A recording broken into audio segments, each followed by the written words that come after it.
Perkembangan terkini situasi jangkitan COVID-19 di negara Brunei Darussalam. Jumlah kes jangkitan kekal 141 orang setelah tidak ada kes baru dicatatkan hari ini. Manakala kes yang telah sembuh ialah seramai 138 orang. Perkara tersebut dikongsikan oleh Yang Berhormat Datuk Seri Setia, Dr. Awang Haji Muhammad Isham Haji Jaafar, Menteri Kesihatan, semasa sidang media perkembangan terkini situasi jangkitan COVID-19 petang tadi.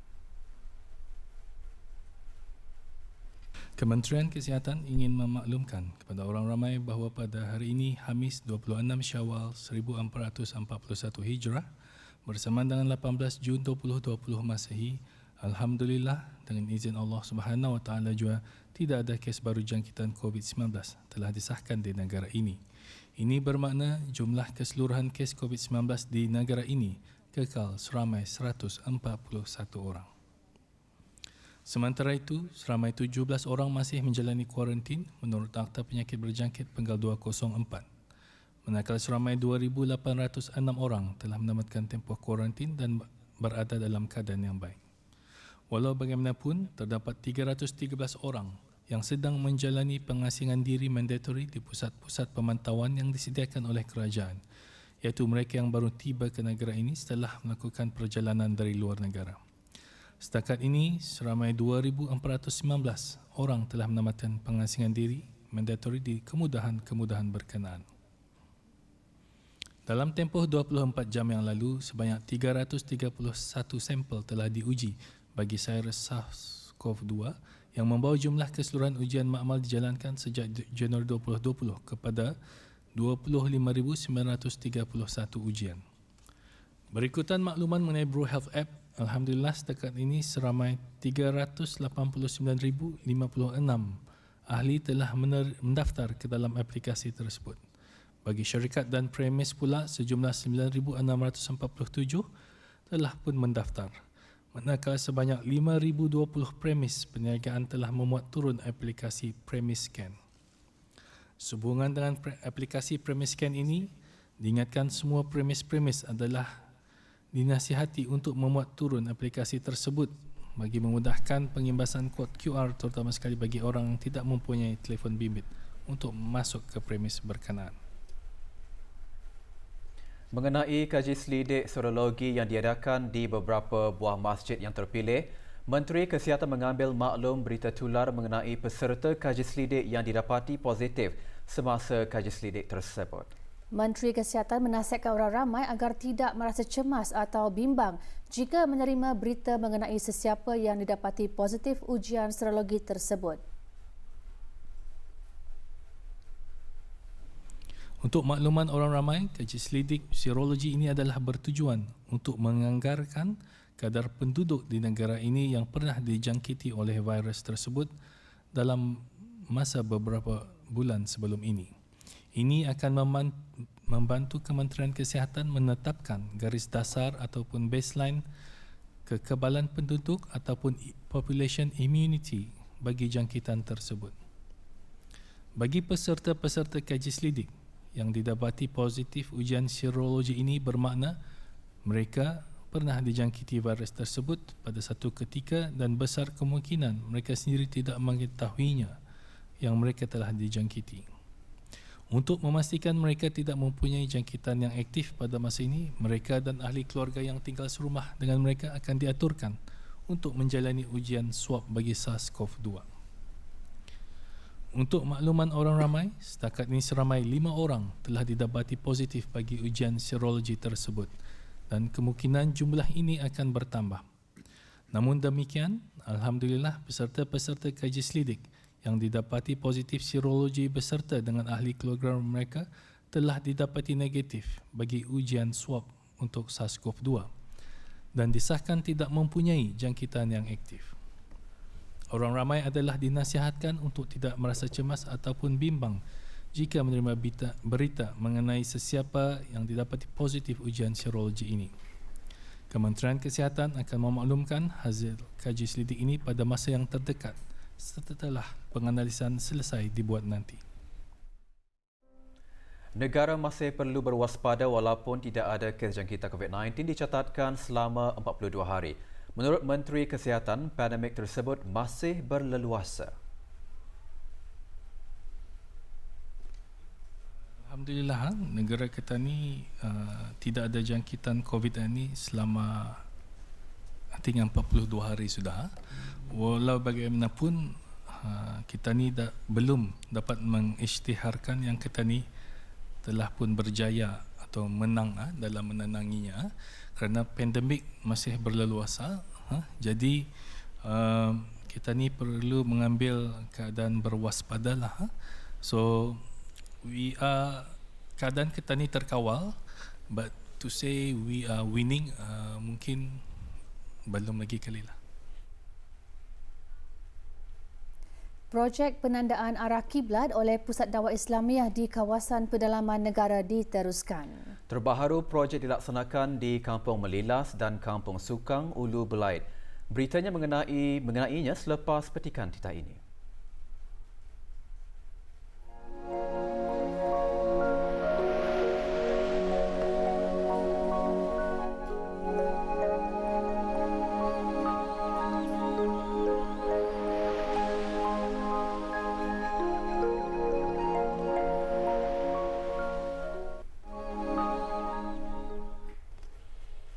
Lapangan Terbang Antarabangsa Brunei LTAB, Jabatan Penerbangan Awam, Kementerian Pengangkutan dan Info Komunikasi ingin mengingatkan orang ramai untuk sentiasa mematuhi arahan-arahan yang dikeluarkan oleh Kementerian Kesihatan, iaitu untuk terus-menerus melaksanakan tanggungjawab membudayakan langkah-langkah pencegahan termasuk mengamalkan penjarakan fizikal dan mematuhi larangan perkumpulan ramai yang ada pada masa ini yang telah dikeluarkan di bawah Akta Penyakit Berjangkit Penggal 204. Bagi mengelakkan perkumpulan ramai, penumpang-penumpang yang berangkat berlayar melalui LTAB adalah dinasihatkan dan digalakkan untuk menggunakan kaedah drop-off atau sekurang-kurangnya dihantar oleh tidak melebihi dari 2 orang sahaja.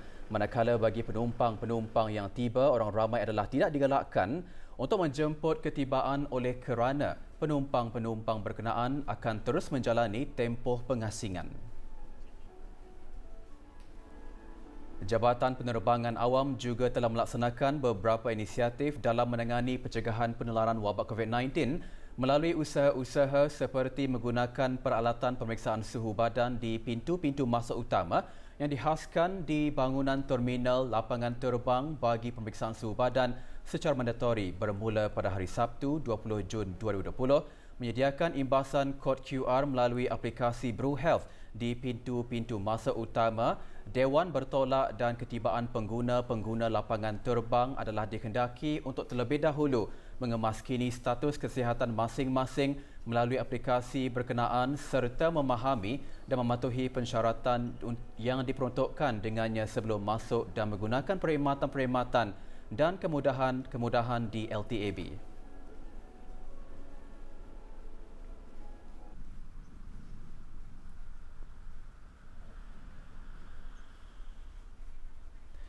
Menyediakan kemudahan pensanitasian tangan di pintu-pintu masuk dan kaunter-kaunter perkhidmatan untuk kegunaan oleh orang ramai dan melaksanakan penjarakan fizikal dengan meletakkan penanda penjarakan fizikal di tempat-tempat duduk awam, tempat-tempat makan, lift serta surau lapangan terbang antarabangsa Brunei. Penandaan penjarakan fizikal dengan jarak 1 meter dalam setiap barisan juga dilaksanakan ke semua kaunter-kaunter seperti check-in counter, kaunter immigration, custom, pemeriksaan keselamatan penumpang termasuk juga premis-premis perniagaan.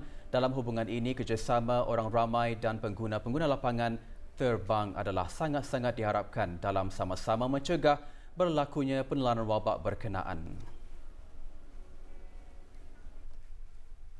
Pusat Dakwah Islamiah dengan kerjasama Jabatan Ukur mengadakan lawatan ke Rumah Panjang Julangan, Titah Kampung Melilas, Rumah Besar Sukang dan Rumah Panjang Penan Sukang bagi melaksanakan projek penandaan arah kiblat. Ianya juga sebagai kesinambungan dari pelancaran projek berkenaan di Rumah Panjang Temburong pada bulan Disember tahun lalu. Lawatan ini merupakan kerjasama dari Kementerian Hal Ehwal Agama melalui Pusat Dakwah Islamiah dengan kerjasama Kementerian Pembangunan Melalui jabatan ukur, 25 pelekat penanda arah kiblat dipasangkan pada 3 buah rumah panjang Ulu Belait. Menyertai rombongan ini, Awang Haji Abdul Rajid bin Haji Muhammad Saleh, Pengarah Pusat Dakwah Islamiah, Awang Abdul Aziz bin Haji Abdul Kahar, Penolong Pengarah Pusat Dakwah Islamiah serta para pegawai kanan dari Pusat Dakwah Islamiah dan Jabatan Ukur. Projek penandaan arah kiblat dihasrat dapat memudahkan para mualaf di rumah panjang ini untuk menunaikan sembahyang. Terdahulu, projek yang sama telah dilaksanakan di beberapa buah rumah panjang pada bulan Mei dan Jun lalu.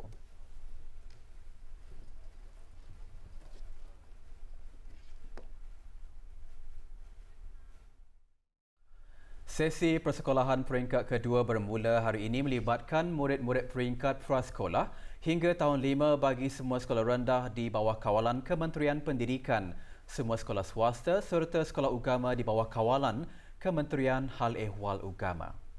Pagi tadi, kru RTB meninjau lebih dekat lagi suasana hari pertama persekolahan di seluruh negara ini selepas 3 bulan dicutikan berikutan pandemik COVID-19 yang melanda negara.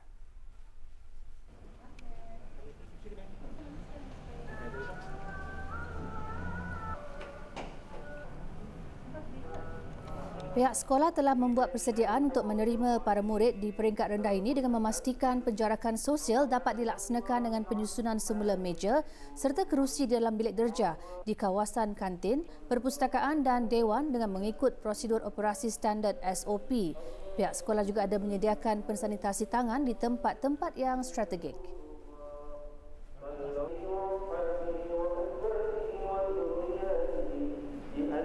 Adapun langkah-langkah keselamatan yang telah dijalankan oleh pihak sekolah sebelum menerima kehadiran murid-murid seperti menyediakan social distancing ataupun penjarakan sosial untuk bilik-bilik khas, bilik derja, bilik-bilik khas seperti bilik sains dan perpustakaan.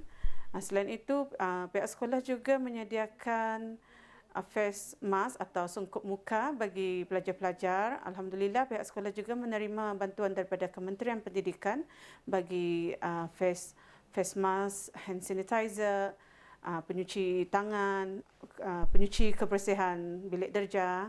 Selain itu, pihak sekolah juga ada memberikan infografik kepada ibu bapa untuk pelajar mematuhi seperti tidak bersalaman sesama rakan dan guru-guru dan kaki tangan. Dan yang penting murid-murid tidak digalakkan untuk berkongsi alatan pelajaran. Bagi mengawal pergerakan para pelajar, pihak sekolah telah menyediakan laluan 2 hala serta membuat tanda pita di lantai bagi memudahkan penjarakan sosial. Selain itu, para murid juga digalakkan memakai sungkup muka semasa mengikuti sesi pembelajaran di sekolah masing-masing. Pihak sekolah berharap agar terutama sekali pihak ibu bapa jika sekiranya anak-anak mereka mempunyai simptom-simptom seperti batuk, selesma ataupun demam panas untuk tidak menghantar anak mereka ke sekolah dan sentiasa menasihati murid-murid untuk sentiasa menjaga kebersihan diri. Begitu juga dengan guru-guru dan kegiatan sekolah adalah diharapkan untuk menjadi role model kepada murid-murid untuk sentiasa menjaga social distancing, penjarakan antara satu sama lain. Dan begitu juga dengan murid-murid untuk sentiasa mengekalkan selain daripada kebersihan diri adalah social distancing. Semasa ditemui, murid-murid melahirkan rasa gembira kerana dapat berjumpa semula dengan kawan-kawan dan guru-guru mereka. Gembira, semangat dapat jumpa kawan-kawan dan cikgu sama belajar seperti biasa. Happy dapat jumpa cikgu sama kawan-kawan dan dapat mengikuti sesi pelajaran seperti biasa. Perasaan saya gembiralah kerana dapat berjumpa dengan kawan-kawan, cikgu, dapat belajar seperti biasa. Cara pembelajaran di rumah biasa sajalah. Buat homework payah asal nda berapa faham lah. Harapan saya supaya dapat belajar seperti biasa, supaya dapat faham lebih lagi. Saya berasa sangat seronok berjumpa dengan kawan saya, macam biasa. Macam ibu bapakku jadi cikgu. Kadang-kadang ibu bapakku ada yang ibu bapakku tahu. Saya berharap sekolah buka macam dulu, dapat belajar macam dulu dan berjumpa kawan-kawan saya lagi. Sementara itu, 27,744 pelajar darjah pra hingga 5 di sekolah-sekolah agama di bawah kawalan Kementerian Hal Ehwal Agama di seluruh negara memulakan sesi persekolahan peringkat kedua. Kembalinya para pelajar meneruskan persekolahan kali ini tetap mengutamakan dua aspek penting, iaitu mengamalkan penjarakan sosial dan kebersihan diri serta memastikan kesejahteraan para pelajar dan warga sekolah adalah terjamin. Dalam tinjauan RTB petang tadi ke beberapa buah sekolah agama di daerah Brunei dan Muara dan daerah Belait, para guru, pelajar dan ibu bapa bekerjasama memantau pelaksanaan pengembalian operasi pengajaran dan pembelajaran tersebut secara berterusan dalam memastikan ianya berjalan dengan teratur. Di daerah Brunei dan Muara, sahaja 20,945 pelajar memulakan sesi pengajaran dan pembelajaran peringkat kedua. Dengan bertambahnya keramaian murid dalam peringkat kedua ini, pihak sekolah berterusan memastikan para pelajar yang menghadiri sesi persekolahan mematuhi piawaian prosedur operasi serta garis pandu yang ditetapkan. Pemakaian sungkup muka adalah digalakkan dalam kalangan pelajar.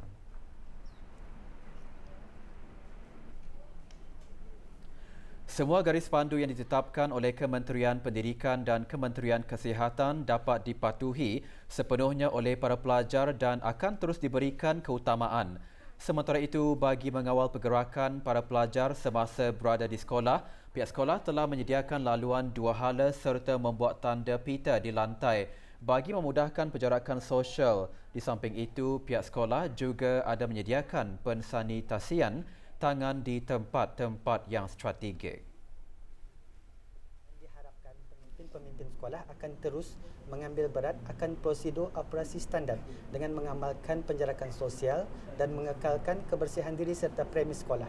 Di samping turut menekankan penjagaan diri dari aspek kerohanian dengan sentiasa mengamalkan zikir-zikir dan doa-doa yang mudah untuk memohon kepada Allah agar kita terselamat daripada bala dan segala jenis wabak dan penyakit.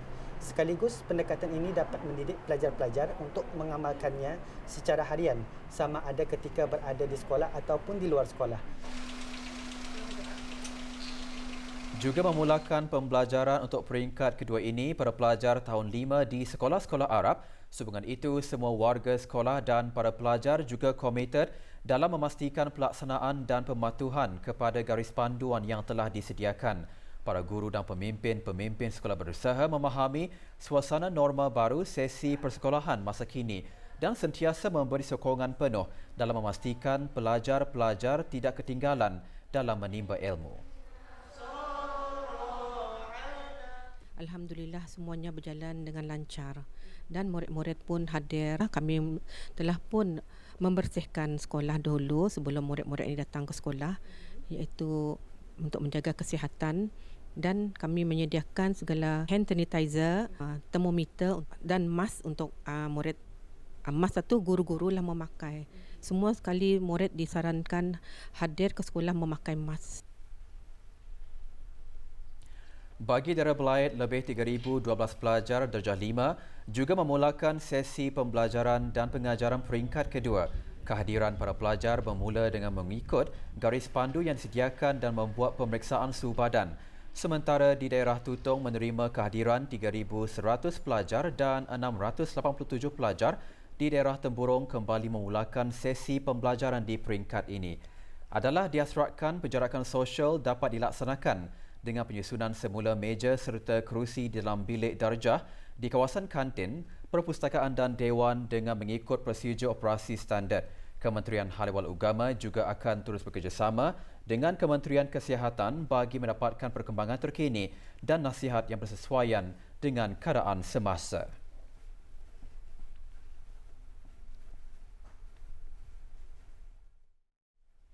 Semua perpustakaan di negara ini kembali beroperasi setelah ditutup sejak 16 Mac lalu dengan menghadkan kapasiti berbanding kapasiti biasa dalam satu masa. Ini berikutan pengurangan langkah-langkah penjarakan sosial atau plan de-escalation bagi pelaksanaan tahap pertama berikutan situasi COVID-19 yang melanda di negara ini. Tinjauan RTB pagi tadi ke beberapa buah perpustakaan di bawah kawalan Kementerian Kebudayaan Belia dan Sukan mendapati perpustakaan beroperasi berpandukan syarat-syarat dan garis panduan yang ditetapkan. Namun perpustakaan hanya dibuka bagi kunjungan orang ramai 3 hari dalam seminggu, iaitu Selasa, Khamis dan Ahad dari pukul 8.45 pagi hingga 11.45 pagi dan di sebelah petang dari pukul 2 petang hingga 4 petang. Beberapa langkah keselamatan tetap diutamakan termasuk pemeriksaan suhu badan, pengimbasan kod QR sebelum masuk di samping penyediaan pen sanitasian tangan. Para pengunjung juga digalakkan memakai sungkup muka semasa berada di ruang perpustakaan.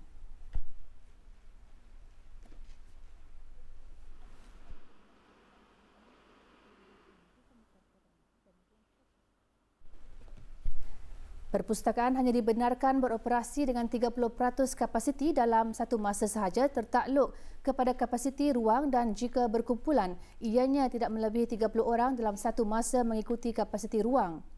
Para pengunjung hanya dibenarkan berada di dalam ruang perpustakaan tidak melebihi 2 jam dan mereka juga tidak mempunyai sebarang penyakit atau simptom seperti demam dan selesma serta tidak berisiko tinggi untuk mendapat jangkitan yang berbahaya.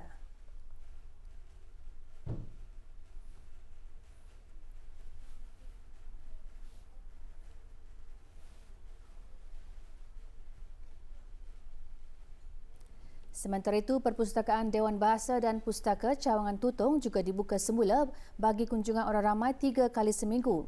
Bagi fasa pertama ini, pembukaan semula sama seperti perpustakaan di Bandar Seri Begawan, termasuk waktu dibuka, langkah-langkah keselamatan ketika memasuki perpustakaan serta pengimbasan kod QR. Menurut pembantu perpustakaan tingkat 1 di Perpustakaan Cawangan Tutong, pada peringkat ini perpustakaan hanya dibukakan bagi kunjungan ahli muda-mudi dan dewasa sahaja dan disarankan untuk mematuhi segala garis panduan yang telah ditetapkan.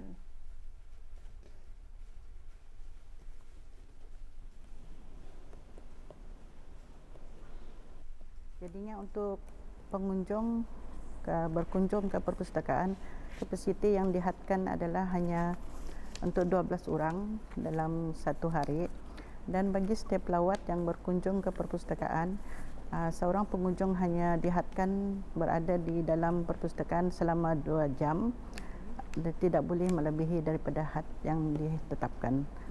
Yang dihadkan untuk pengunjung selama 12 orang itulah dewasa untuk 6 orang dan muda-mudi untuk 6 orang. Mengikut kapasiti yang telah dihadkan 30% daripada pengunjung yang 60 orang selalunya tu. Sekiranya mereka mau memulangkan buku dan menyambung tempoh peminjaman sebelum habis tempoh, mereka boleh menghubungi secara online untuk menyambung waktu peminjaman melalui telefon ke setiap cawangan di mana mereka meminjam buku. Seorang lelaki warga tempatan dijatuhi hukuman penjara selama 26 bulan atas satu pertuduhan di bawah Seksyen 323 Kanun Hukuman Jenayah Penggal 22 dan 2 pertuduhan di bawah Seksyen 506 Penggal yang sama. Semasa dihadapkan ke Mahkamah Magistrate Bandar Seri Begawan, suspek seorang warga tempatan berumur 32 tahun yang bekerja sebagai jurujual di Pasar Pelbagai Barangan Gadong telah mengaku bersalah atas pertuduhan dengan sengaja menyebabkan cedera dan pertuduhan menakutkan secara jenayah. Menurut pemangku pegawai pemerintah daerah polis Brunei dan Muara, 2 orang mangsa warga Bangladesh telah membuat laporan ke Balai Polis Pusat mengenai kejadian tersebut yang berlaku sekitar pukul 1.30 pagi hingga 2 pagi pada 17 Jun di Pasar Pelbagai Barangan Gadong. Kedua-dua mangsa pada waktu itu sedang menjalankan tugas membersihkan pasar berkenaan dan tiba-tiba suspek telah mendatangi salah seorang mangsa dan meminta rokok serta wang. Kemudian suspek bertindak menampar dan memukul mangsa pertama di bahagian muka. Selepas itu, suspek telah bertindak memukul mangsa kedua di bahagian muka dan menolak mangsa sehingga terjatuh. Kedua-dua mangsa merupakan petugas pembersih di pasar malam pelbagai barangan Gadong.